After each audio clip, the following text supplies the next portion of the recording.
এ বর্বরতার যেন শেষ নেই। দখলদার ইসরায়েলি বাহিনীর হামলায় মৃতের সংখ্যা 37,500 ছুঁই। জাতিসংঘের নিরাপত্তা পরিষদে যুদ্ধবিরতির প্রস্তাব পাশ কিংবা নেতানিয়াহুর প্রতি তার নিজ অঞ্চলের মানুষ সহ বিশ্ববাসীর ঘৃণা কোনো কিছুই যেন থামাতে পারছে না অদম্য এই তেল আবিব বাহিনীকে।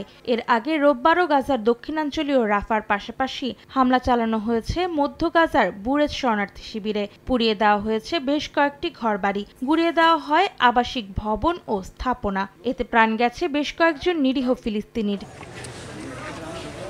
এদিকে অধিকৃত পশ্চিম তীরে অবৈধভাবে বসবাসকারী ইসরায়েলিরা রামাল্লা শহরের পূর্বে গাড়িতে হামলা চালায়। এছাড়াও আল বিরেশ শহরের উত্তরের প্রবেশ পথের দিকে বাইপাস সড়ক দিয়ে চলাচলকারী ফিলিস্তিনি গাড়ি বহরে পাথর ছুড়ে মারে। গেল বছরের অক্টোবরে গাজায় হামলা শুরুর পর থেকে অধিকৃত পশ্চিম তীরে ফিলিস্তিনিদের ওপর সহিংসতা বাড়িয়েছে ইসরায়েলি বসবাসকারীরা।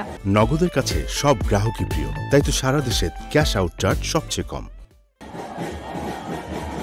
অন্যদিকে গাজায় হত্যাযজ্ঞ চালানোয় নেতানিয়াহুর জনপ্রিয়তা ক্রমে কমতে শুরু করেছে। সরকার বিরোধী বিক্ষোভকারীদের চাপের মুখে পড়েছে ইসরায়েলি সরকার। নেতানিয়াহু প্রশাসন পদত্যাগ না করা অবধি সরকারের ওপর চাপ প্রয়োগ করবে বিক্ষোভকারী ইসরায়েলিরা।